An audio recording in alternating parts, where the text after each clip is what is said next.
Bienvenidos al podcast de Diario Veterinario, el periódico referente del sector de la salud animal.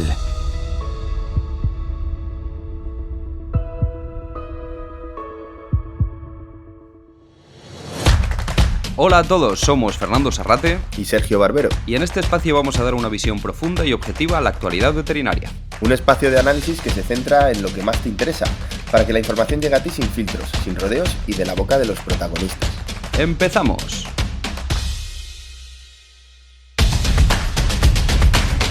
Diario Veterinario, ahora también en formato podcast.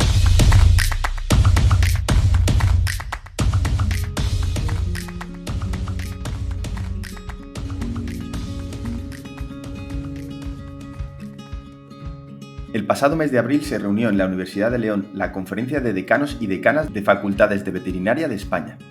Uno de los principales puntos de dicha reunión fue la de impulsar una ampliación del número de créditos del grado en veterinaria. Es necesario recordar que solo Grecia, Italia y España mantienen la impartición de toda la docencia en 5 años, lo que ha llevado, tras la adaptación del famoso Plan Bolonia, a comprimir el temario en lo que los decanos consideran una pérdida en la calidad educativa ofrecida al estudiante.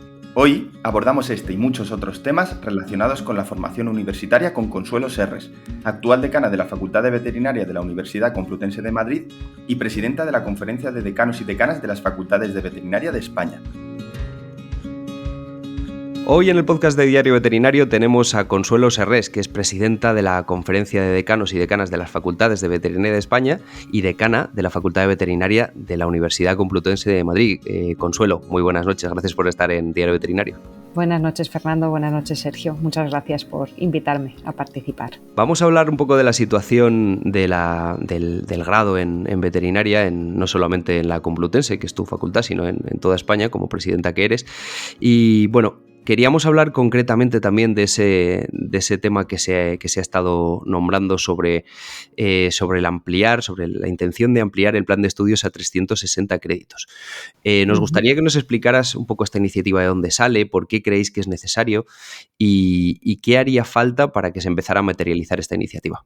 Bueno, pues la iniciativa ni es nuestra ni es reciente, ¿vale? Ya antes, cuando se cambió los estudios de la licenciatura al grado, ¿vale?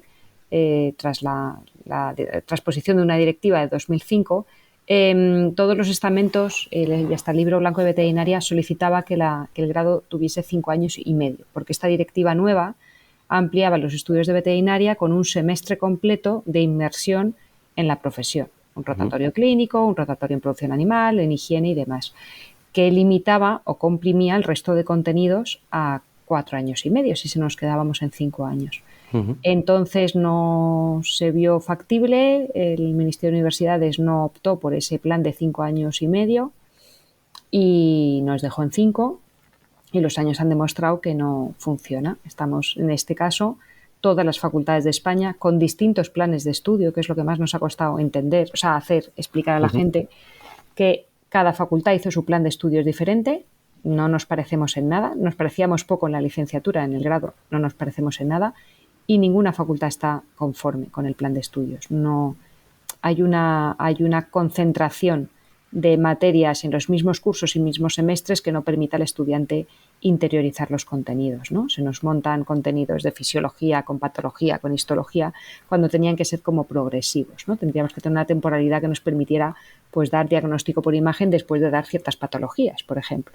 Y al meterlo en 4 años y medio no podemos hacer ese desplazamiento, ¿vale? Entonces es un poco difícil de entender, porque en más tiempo lo que necesitas es holgar los estudios, pero sí, porque los puedes ir concentrando con otra serie de prácticas y otra serie de materias que son completamente paralelas, pues como puede ser enseñar ética o enseñar comunicación o enseñar otra serie de cosas que se pueden mezclar, ¿no? con los contenidos más científicos.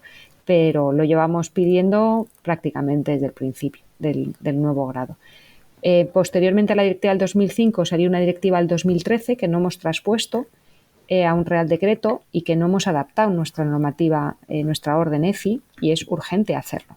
Hay un informe del Consejo de Estado que lo dice así, y aprovechando esa adaptación ahora a la directiva del 2013 es cuando estamos insistiendo mucho, porque si no lo vamos a volver a hacer en 5 años y nos va a volver a salir otra directiva, ya esa del 13, pues estamos en el 23, pues nos puede salir en el 25, en el 26, en el que ya no diga que tenga que tener mínimo 5 años, a lo mejor dice que tiene que tener mínimo 6. ¿Y por qué?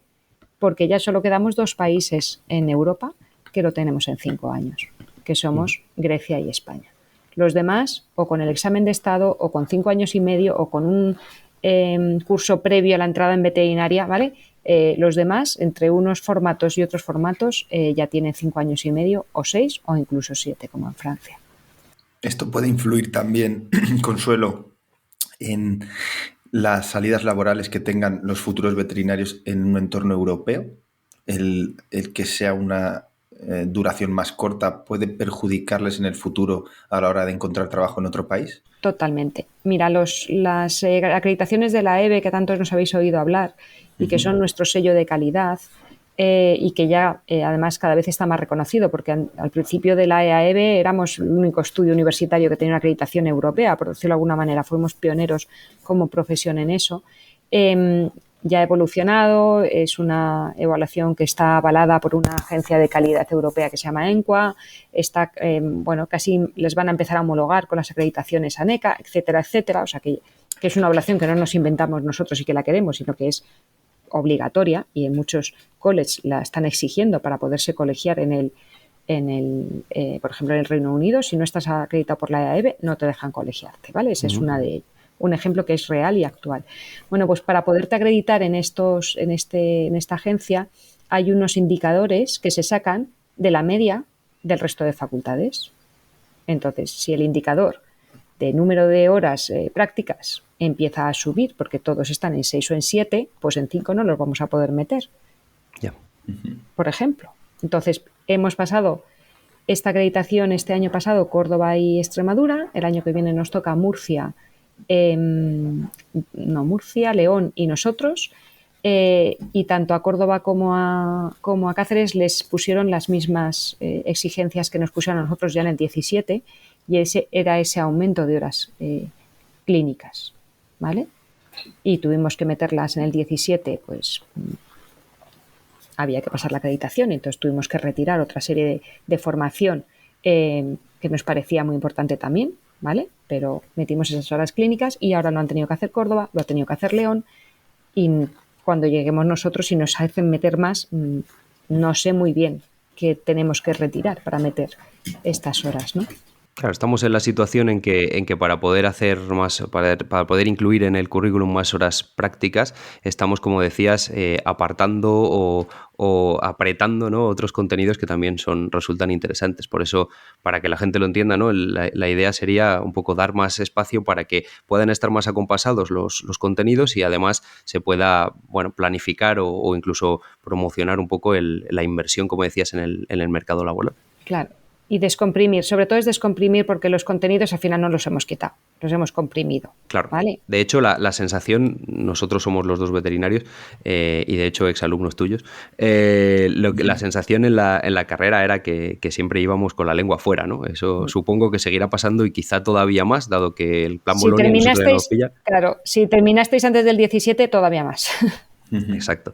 Yo tenía una pregunta con respecto a esto. Desde el otro punto desde la otra cara de la moneda, vemos que el estudiante de grado de veterinaria se enfrentaría a una formación que es larga, que es compleja y con una realidad laboral que aunque parece que va mejorando, pero sí que en algunos casos deja bastante que desear. ¿Crees en algún caso que la ampliación del plan de estudios, el hecho de que la carrera dure más tiempo, al final retrasaría, lógicamente, la incorporación al mercado laboral? ¿Crees que para las personas que necesitan una dedicación plena para la carrera con esto del plan Bolonia y además, pues se les retrasa un poco la incorporación al mercado laboral, a las personas con menos recursos les podría resultar todavía un escollo más que la carrera se alargara?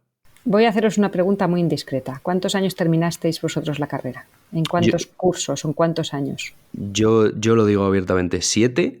Y yo también, sí. Pero una cosa que me gusta especialmente es que estuve trabajando desde primero, porque tenía que trabajar. Y en ese momento era relativamente compatible. Yo no sé si ahora mismo es compatible del todo. Pues ni es compatible y siguen tardando 7 años. Entonces no creo que haya ningún retraso en el mercado laboral.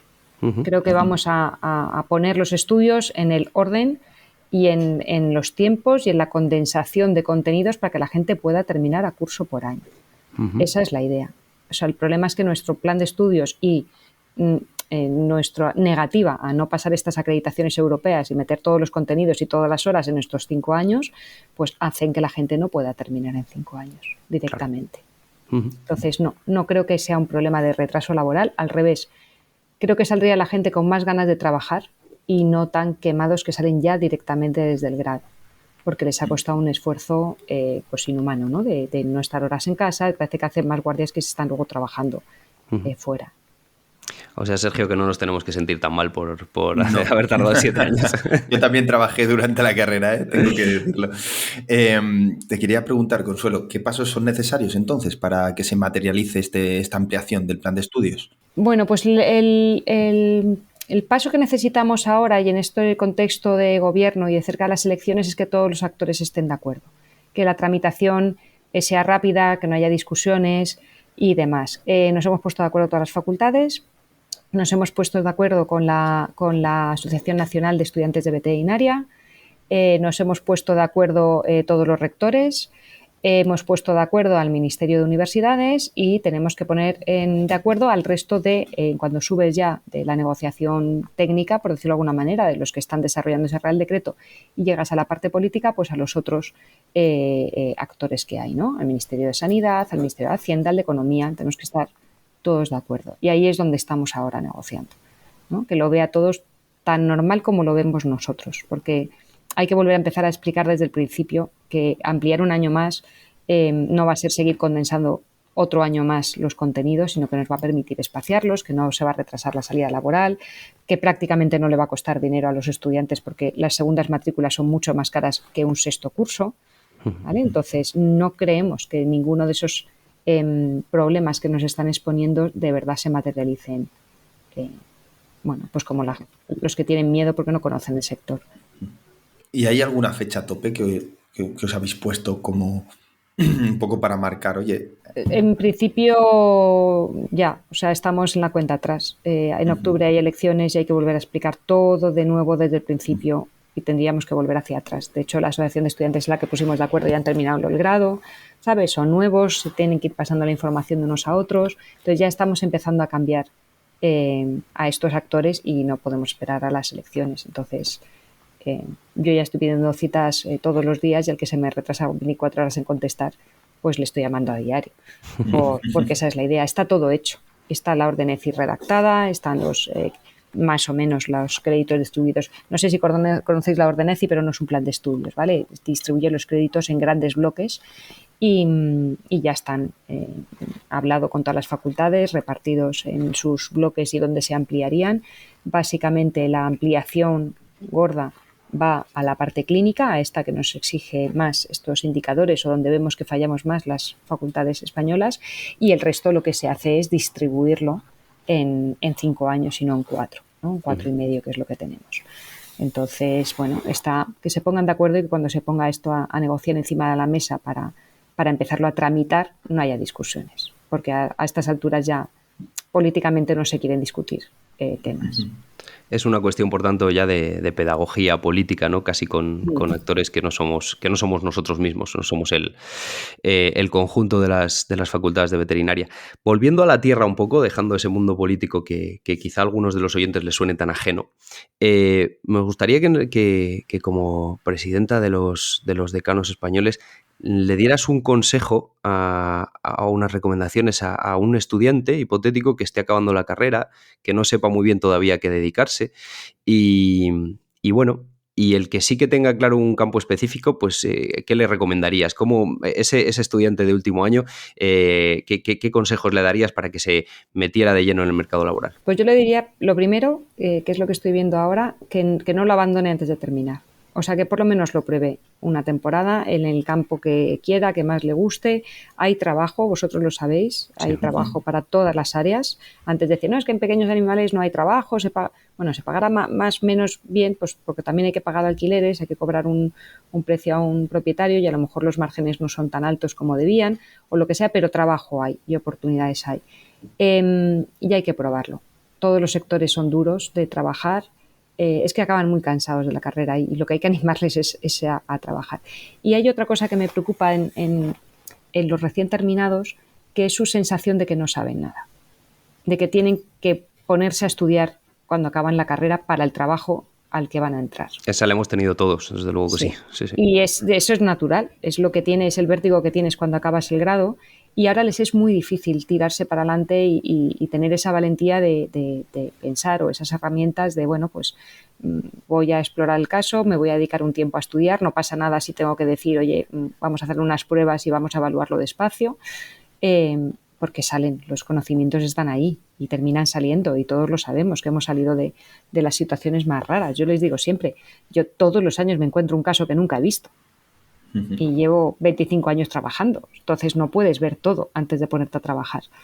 Y les diría eso, que por lo menos lo prueben. Me da mucha pena si cambian de sector, o sea, si cambian de la clínica a la empresa o a una consultoría, bueno, me da más o menos pena o me parece emprendimiento.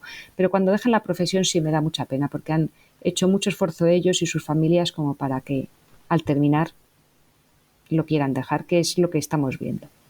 Tenemos una tasa alta, ¿verdad, Consuelo?, de personas que abandonan la profesión un poco por hartazgo, ¿no? Parece, es la sensación, porque al final tenemos muchos egresados de las facultades, ahora hablamos del tema, pero tenemos bastantes facultades también, y sin embargo, como tú dices, hay trabajo. Si hay trabajo es porque hay gente que se ha rendido y que ha tirado la toalla.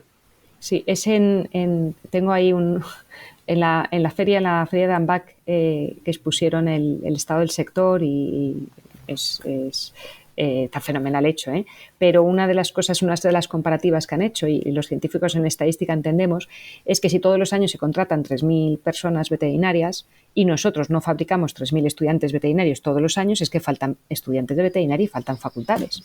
Y le digo, no, claro, tú tienes que ver por qué ese número es siempre el mismo, siempre hay que contratar nuevos. Y lo que tienes que ver es cuántos dejan ese sector, porque claro, si cada 2 años o cada año te están abandonando el sector, tú no puedes estar produciendo veterinarios para que trabajen 1 o 2 años y luego se vayan. Claro. Entonces, el estudio tiene que ser más profundo. El enfoque está bien, oye, mira, pasa esto, vamos a ver si esto es verdad, pero yo creo que hay que hacer un enfoque más profundo. A ver cuántos de esos que se contratan, de esos 3.000 anuales, siguen trabajando 5 años después. Un poco al hilo de esto y también enlazándolo con lo que últimamente quizás está un poquito más en boca de todos, que es el tema de la salud mental, ¿no? Y toda la problemática que rodea también nuestro sector en cuanto al burnout, ¿no? A la fatiga por compasión, a este agotamiento y abandono ya desde la formación universitaria. ¿Qué puede hacer la universidad para un poco fortalecer a los alumnos en este aspecto? Mira, y no es por ser pesada, pero lo primero que tenemos que hacer es descomprimir el grado. O sea, los estudiantes tienen que disfrutar de la profesión, no tienen que acabar hartos de la profesión. Es que salen ya muy cansados. Entonces, no es que sea fundamental o que quiera monopolizar el tema con lo del grado, pero creo que es una de las principales partes que tenemos que hacer. Esa es una. Y luego hay que enseñarles, que yo creo que eso ya es parte nuestra también, pero parte de todos. A ver cómo lo digo. Yo estoy un poquito ahora mentalizada. Esta generación me ha cambiado un poco la forma de ver, porque yo era de las que los congresos o las formaciones tenían que ser fin de semana, porque yo no podía dejar la clínica. Yo hacía clínica también en el campo antes de empezar a la facultad, ¿no? Uh-huh. Y también tuve una época en la que parte de mi docencia estaba yo sola y entonces no se la podía dejar a nadie. Y entonces pues estabas de lunes a viernes trabajando y el sábado y el domingo te dedicas a ir a congresos, a formación, o te veías, llegas hasta las 12 de la noche por querer hacer más clientes y más clientes. Y es verdad que a lo mejor llega un momento, a lo mejor al principio es una época para hacerlo, pero llega un momento en que hay que regular eso, ¿no? Ahora yo soy muy consciente, intento poner reuniones de trabajo a horarios decentes. Entiendo lo de tu pregunta de la entrevista del horario perfectamente, porque ya no es tan normal que la gente te quiera, ¿no?, estar a este horario. Cosas que hay que hacer a este horario, pues hay que hacerlas, no hay ningún problema, pero que no sea la rutina. La Asociación de Especialistas en Caballos tenemos las juntas a las 8 de la tarde, porque están trabajando antes. Bueno, pues la junta de la asociación, como es profesional y no es formación, no es una inversión, pues lo puedo llegar a entender, pero los webinars, los seminarios, los congresos, me llevo peleando con ellos estos 2 años que llevo trabajando con ellos para que sean en horario normal. Si la gente no ve en la formación una inversión en el trabajo y un retorno, es que la formación no es buena. Y yo no creo que haya médicos que estén formándose a las 12 de la noche, a las 8 de la noche. No. Lo tienen metido en su horario laboral. Es parte de su trabajo, la formación continua. Digamos que tenemos que mentalizar más, tanto nosotros por un lado como a los alumnos, de que hay que cuidar un poco esa vida personal y que ese descanso es fundamental para luego ejercer de forma... Sinceramente creo que van a ser ellos los que nos enseñan a nosotros. Yo creo que ya están enseñándonoslo, ¿no? Sí. Un poco. Se va notando. Porque este cambio de mentalidad que estoy teniendo yo es por lo que tengo alrededor. No es que yo haya descubierto ahora la pólvora.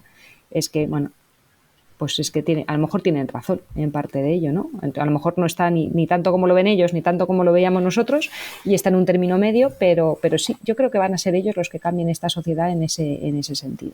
Que no es solamente veterinaria, que es la generación en general. Una de las cosas que hablábamos en el capítulo que dedicamos al burnout es precisamente eso, ¿no? Que al final las nuevas generaciones, quizá por suerte, no están aceptando ciertas cosas que nosotros sí que aceptábamos y que generaciones anteriores ya ni te cuento, ¿no? Precisamente hablando de esta integración en el mundo laboral, pero también de esa... del hecho de que esto sea más sostenible, nos gustaría preguntarte por el concepto de las prácticas remuneradas, que en nuestra profesión sigue siendo, yo creo que una rara avis total, ¿no? Queríamos preguntarte, para una persona que sale en su primera inversión al mercado laboral, que muchas veces no es una cuestión de la cantidad de dinero, pero sí que el hecho de que sea remunerado pues es una cosa que hace ilusión, que motiva, ¿no? ¿Es factible alguna regularización para remunerar estas prácticas a recién graduados que realicen tareas como parte de su formación? Y luego, relacionado con esto, ¿está el sector o ha estado el sector utilizando esa figura del veterinario en prácticas para disminuir el umbral salarial y cubrir algunos puestos de una manera, bueno, pues más asequible para las empresas?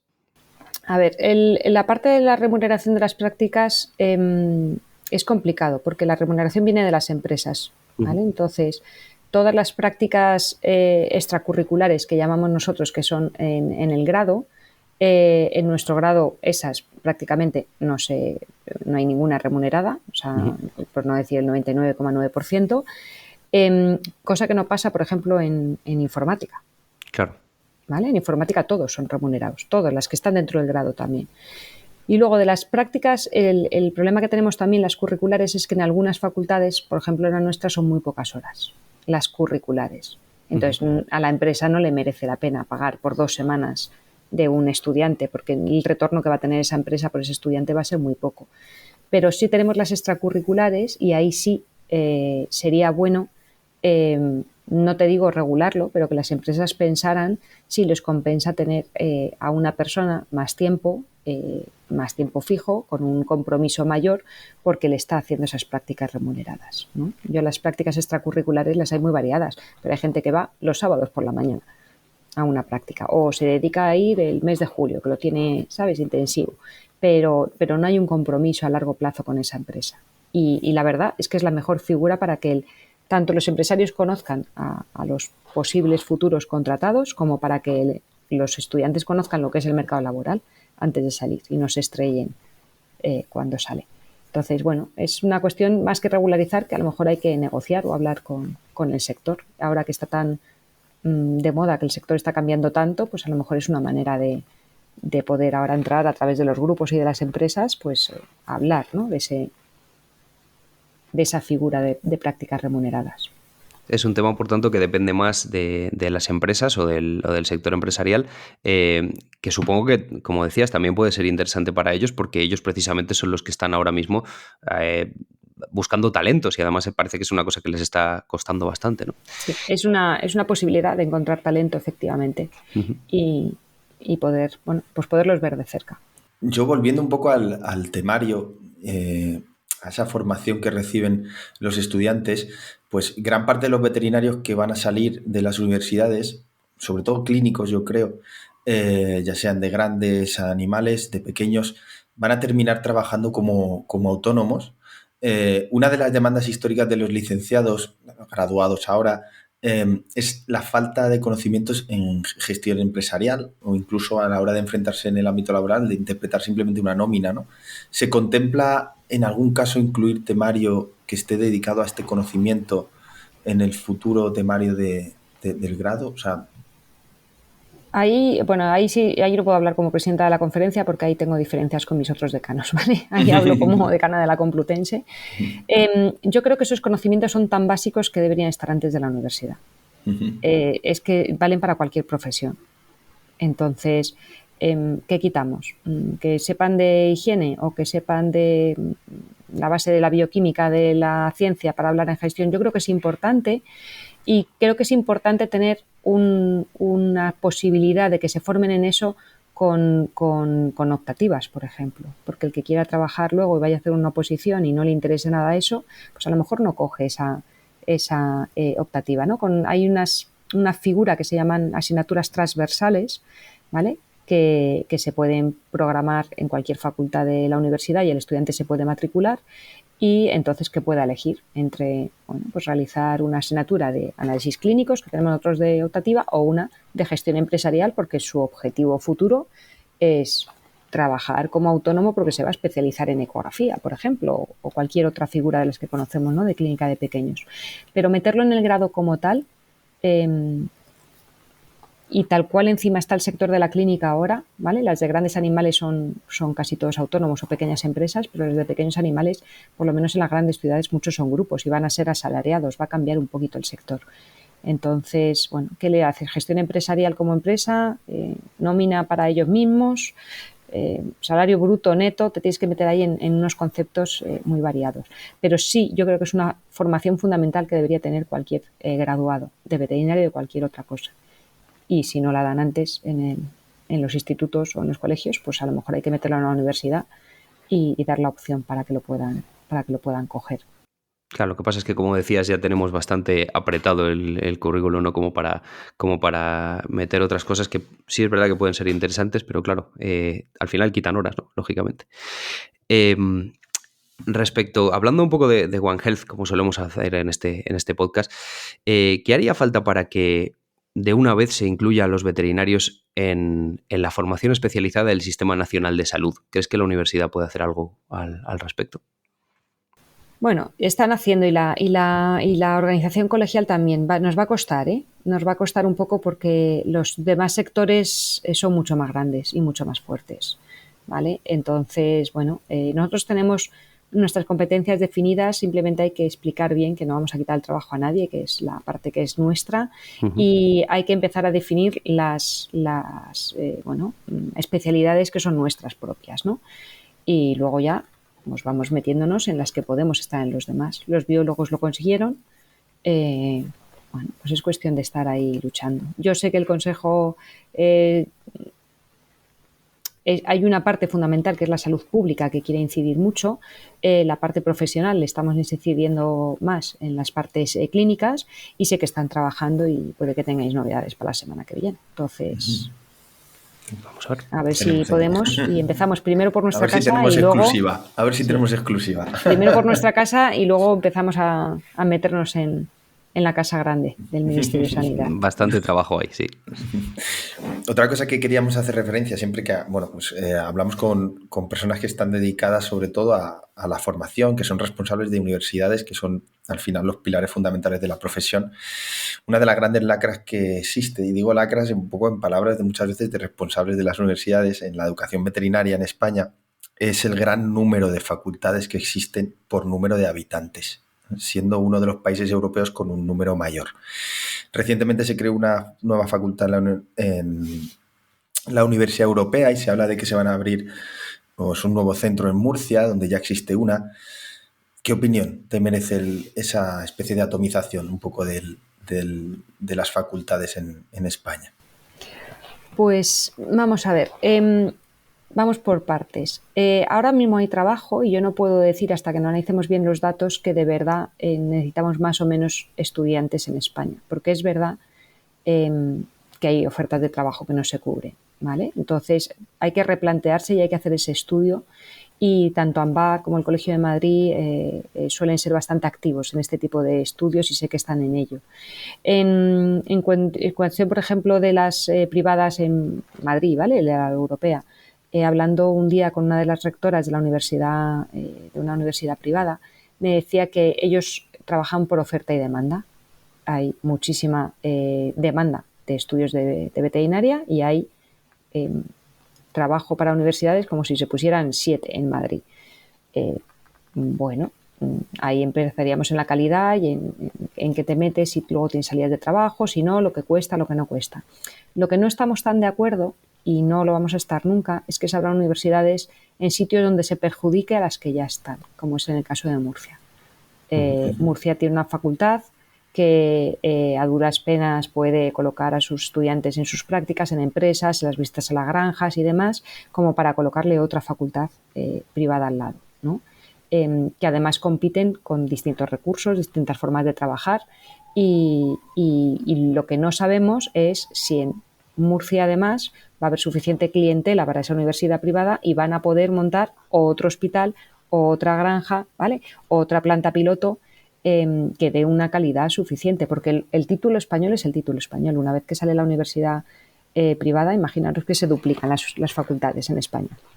Y hay 20 facultades privadas y de esas 20, 15 no dan una buena calidad de la formación. Pues lo que es la formación veterinaria en España caería en calidad y nos arrastraría a todos y devalúa también el prestigio de nuestros títulos. Entonces, lo que no estamos dispuestos a permitir facultades que no tengan los mínimos requisitos, ¿no? En Italia, por ejemplo, han exigido que estén acreditadas por la EBE. Bueno, pues a lo mejor en España en un futuro, si hay clientela para hacer veterinaria, que pongan facultades que estén, ¿sabes?, que se puedan acreditar por la EBE con los mismos requisitos. ¿Esa es la estrategia o esa es la manera de parar esta fiebre? ¿Sería exigir acreditaciones? Exigir acreditaciones, igual que se exigen por ANECA, pues que se exijan las de la EBE, ¿no? Porque son más específicas de veterinaria, te exige unas cosas muy concretas. En ANECA hay unos controles súper exhaustivos sobre la docencia y la calidad de la docencia que hay que cumplir y que tenemos que cumplir todos, pero a lo mejor no son los mismos criterios que tiene la EBE, que son más profesionales, por decirlo de alguna manera. Los alumnos de veterinaria, en algunos casos, hablando con ellos, se quejan o nos dicen que quizá no han recibido una información adecuada o suficientemente, vamos a decir, insistente sobre las posibles salidas profesionales de la carrera, al acabar la carrera. Yo sí recuerdo que, por ejemplo, pues cuando estaba estudiando la carrera, recuerdo un profesor que nos decía, de esta clase de 100 personas, el 30% trabajarán en esto, el 20% en esto otro, y más o menos nos daba, me acuerdo solamente de eso, de tener esa charlita por ahí. No sé si esta temática realmente se aborda, si se aborda con suficiente insistencia o si realmente son los estudiantes que muchas veces no nos enteramos, ahí me pongo en los años en los que yo era estudiante, no nos enteramos realmente de ese tema porque parece que nos interesa menos en ese momento. Claro, mira, en esto os voy a hacer lo contrario de lo que he hecho con lo de la gestión, ¿vale? Nosotros tenemos unas charlas de jornadas profesionales, pero no son obligatorias. Ajá. Están puestas a disposición de los estudiantes y los estudiantes van a enterarse si les apetece ser del cuerpo nacional, si les interesa la clínica de pequeños, si les interesa una diplomatura, van. Tenemos una afluencia, en nuestro caso, pues de 20, 30 alumnos por charla, porque se van repartiendo según las temáticas que les interesan. Y siempre lo he pensado, ¿y por qué van a la temática que les interesa? ¿Y por qué no les obligamos a que vayan a todas las temáticas, ¿no? A ver todo lo que hay? Porque, claro, montas una charla de industria alimentaria y el 80% de los estudiantes cuando está en tercero es que ni lo piensa, pero a lo mejor sí lo tiene que conocer. Y ahí, pues, sé de algunas facultades que, por ejemplo, lo tienen dentro de asignaturas obligatorias del grado, la orientación profesional. Nosotros tenemos una optativa que se llama Historia de la Veterinaria o Cultura, Historia, Identificación Veterinaria, que trabajan mucho. Porque lo hacen desde el pasado, ¿no? De dónde viene la historia y en qué se ha ido explayando, y entonces está como integrado en su desarrollo de la asignatura, pero es una optativa y no está específicamente orientada a orientación profesional, sino que sé que lo tratan, pero no está orientado a eso. Pero sí, ahí a lo mejor con el cambio de plan de estudios teníamos que hacer algo. Una asignatura pionera además y que yo cursé y que me encantó, he de deciros, la de Historia de la Veterinaria, que me parece fundamental para entender sobre todo la realidad del sector. Y bueno, Consuelo, un poco para terminar, yo quería pedirte dos cosas. La primera es, ¿cómo ves tú el futuro de la profesión? Es un poco amplia, pero ¿hacia dónde crees que va a ir en cuanto a las especialidades, en cuanto a sobre todo la formación tan especial que tenemos en un abanico tan amplio de posibilidades laborales que tenemos? Y también que les dieras algún consejo a ese futuro estudiante que a lo mejor está ahora pendiente de la EBAU y quiere ser veterinario. ¿Qué consejo le darías para cursar el grado en veterinaria? Pues voy a ir por partes, que me has preguntado muchas cosas en una sola frase. Sí. Bien, en cuanto a cómo veo la profesión, pues yo la veo muy bien. Yo la veo francamente bien. Voy a empezar por la parte menos conocida, ¿no? En la parte de industria alimentaria, seguridad alimentaria, calidad, cada vez hay más exigencia de la sociedad a todos estos controles. De hecho, tenemos muchísima competencia en otros grados y en otras ciencia y tecnología de los alimentos, en ingeniería y demás. Y el veterinario sale muy bien formado y con una formación muy completa y que tiene muchas posibilidades de desarrollarse en ese área. Y además estoy viendo mucha gente que entra en veterinaria que ya en segundo, tercero, cuarto de carrera empieza a descubrir ese mundo y no le importa, ¿vale? También ha afectado mucho a que la gastronomía ha cambiado. Y en cuanto a la gastronomía ha sido importante, se han mezclado ahí la industria alimentaria, la gastronomía y esos controles, y a la gente le ha atraído el mundo de la alimentación. Entonces, esa parte yo creo que va fenomenal. No os digo la parte de producción animal y de alimentación y de bienestar animal en porcino, en avicultura, en bovino. Los veo bien, cada vez veo mejores profesionales trabajando en equipos más grandes, más profesionalizados, y también van desarrollándose muy bien. Y las clínicas de pequeños, la sociedad nos está haciendo cambiar. Es el propietario el que te está pidiendo cada vez más cosas. El otro día me preguntó una propietaria, pero ¿cómo no se le va a poder amputar una pata a un caballo y que ande con 3 patas? Es que no lo quiero sacrificar. Y yo, es que es imposible, pero lo hubiese pagado si hubiese sido posible. En pequeños animales, mucho más. Mucho más, porque además hay muchas cosas mucho más posibles que en el ganado equino. Entonces, lo que es más exigente, claro. Eso nos va a requerir, lo que tú hablabas antes, una súper especialización, que ya la estamos viendo, y hay muchos diplomados que se están instaurando por aquí, pero también una especialización propia nuestra y una formación continua cada vez de mayor calidad. Entonces, no es terminar la carrera para ponerme a estudiar otra vez, sino es terminar la carrera, trabajar y seguir formándome mientras trabajo, que es distinto al enfoque que tienen los estudiantes, ¿no? ¿Qué internado hago? ¿Qué formación hago? ¿Qué máster hago? En vez de buscar trabajo y compaginarlo con esa formación. Esa era una. Y luego me has dicho que qué le diría a un estudiante de la EBAU. Exacto. Estudie mucho. Ahora mismo estudie mucho. Y luego cuando entre en veterinaria, que venga a verme al despacho. Que le haremos una guía en la facultad. Esos estudiantes de veterinaria que abran la mirada, que no se queden con el veterinario que ellos conocen, que probablemente sea el animal de compañía, o los que se dedican a montar a caballo, o los que vienen de la ganadería, de alguna explotación, que abran la mirada, porque la veterinaria es muy amplia, es tremendamente amplia, y hay partes preciosas que no conocemos. Consuelo Serrés, presidenta de la Conferencia de Decanos y Decanas de las Facultades de Veterinaria de España, muchas gracias por estar en el podcast de Diario Veterinario. Te mandamos un abrazo muy fuerte. Muchísimas gracias a todos, ha sido un verdadero placer. Gracias. Tras escuchar a Consuelo Serres, podemos concluir que los decanos de las distintas facultades de veterinaria en España creen que es urgente y necesario una ampliación del número de créditos y tiempo de realización de los estudios universitarios para poder ofrecer una docencia de calidad y con los contenidos suficientes para afrontar la realidad profesional del sector. La sociedad está en constante cambio y los jóvenes universitarios cada vez se preocupan más de sus condiciones de trabajo, salud mental y formación continuada. Y el sistema universitario debería, por primera vez, ajustarse a tiempo a estos estándares sociales. Veterinaria, una profesión, una salud, una actualidad. Y en el podcast de Diario Veterinario te la contamos. Recuerda lo que decía Luis Pasteur: la medicina cuida del hombre, la veterinaria cuida de la humanidad. Podrán encontrar más información en la web de diarioveterinario.com. Y no te olvides de seguirnos en redes sociales. Somos Fernando Sarrate y Sergio Barbero. Si te gusta nuestro contenido, no olvides suscribirte a Diario Veterinario. Y mientras tanto, no lo olvides, para estar informado visita www.diarioveterinario.com.